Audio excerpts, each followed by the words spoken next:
Hello po, good evening. Ito naman po at magbabalik sa inyo si Danilo Manuel. I am Purikit Mo Vlog. Pag-uusapan natin ngayon dito ang mag-ama na si Duterte at ang tatay na si Duterte at ang anak na si Baste Duterte. Ito ngayon, tinuturuan ni Duterte na pumatay ang kanyang sariling anak. Kasi wala dong silbi kung ikaw ay presidente o bilang mayor na hindi ka marunong pumatay. Tingnan mo, father like son, tinuturuan niya mismo pa ang kanyang anak na pumatay. Isa yang violente para sa mga taong bayan. Iyan ba ang iboboto niyong mga taong, mga politiko? Sana naman mag-isip naman kayo. Kung iyan ang mga taong iboboto niyo tulad ni Baste at Duterte, dapat ngayon pa lang, huwag niyo na silang panalunin sa senador. Kasi hindi sila nakakakilala ng human rights. Talagang hindi sila nakakakilala.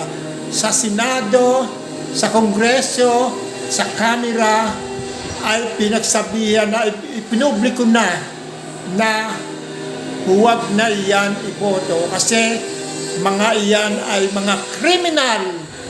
Talagang hindi na dapat yan. Ipanalo natin yan sa ang tatlong Duterte niyan. Puro mga itlog, puro mga bugok.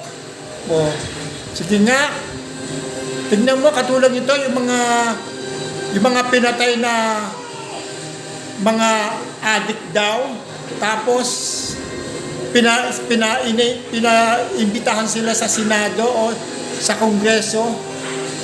Ayaw yata nilang umaten dahil gawa na nga niya, katulad ni Bato de la Rosa, ayaw umaten dahil gawa ng natatakot siya.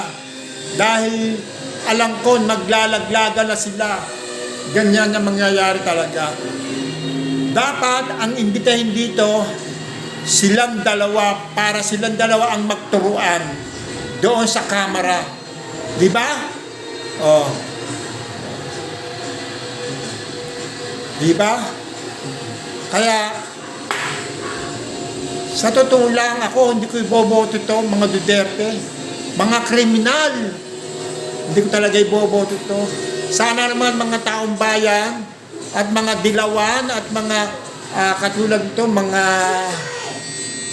Marcoses, mga member ng mga Marcoses at mga dilawan at mga pink leader, magsama-sama tayo, itumba natin silang lahat. Di ba? Huwag natin silang ipanalo sa Senado. Yung mga tatlo magkamang yan, mga like father, like son, hindi dapat sila manalo sa Senado. Dahil yan mga sakim sa kapangyarihan ng gobyerno, gusto nila siya laging panalo. Dapat hindi na sila manalo. Hoy! Harry Roque! Naku, si Harry Roque.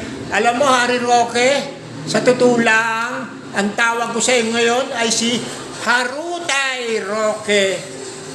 Sa unang tingin ko pa lang sa iyo noon, nang pumunta ka rito sa Montalban, sa Rodriguez, bakla ka.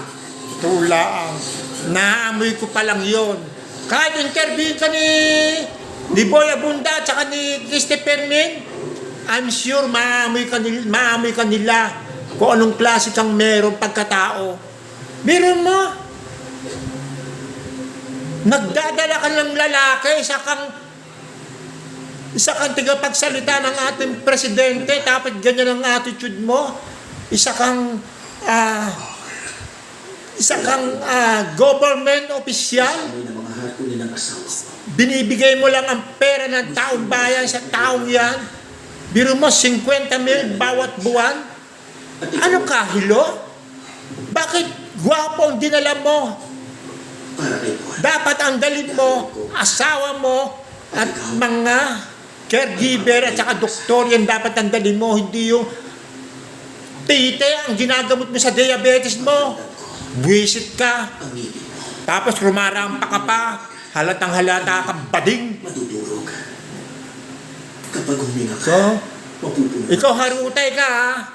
Biro mo, isa kang attorney, isa kang professional, nang malaman kung ganyan pala ang ugali mo pagkatapos Magiging kanagtasan na rin ng kung akusahan mo si presidente, bangag, adik, gusto mo mag-rally, gusto mo pabagsakin ng ating presidente, ang tinituno ng ating presidente, gusto mo lagi na nagrarally, tignan mo, mahukay ang iyong pagkabaho, baho ng iyong ugali.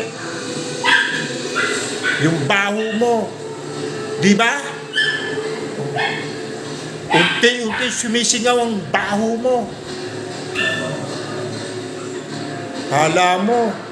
Kala mo kung sino ka. Biro mo, kumpanyon, gwapo, ang dinadala mo.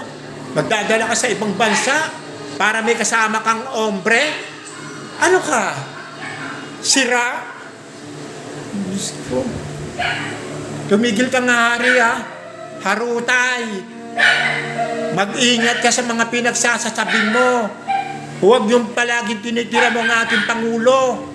Pangulong Marcos. Paano po? Babay na po. Maraming salamat po at ako po ay magpapaalam sa inyong lahat. Bye-bye.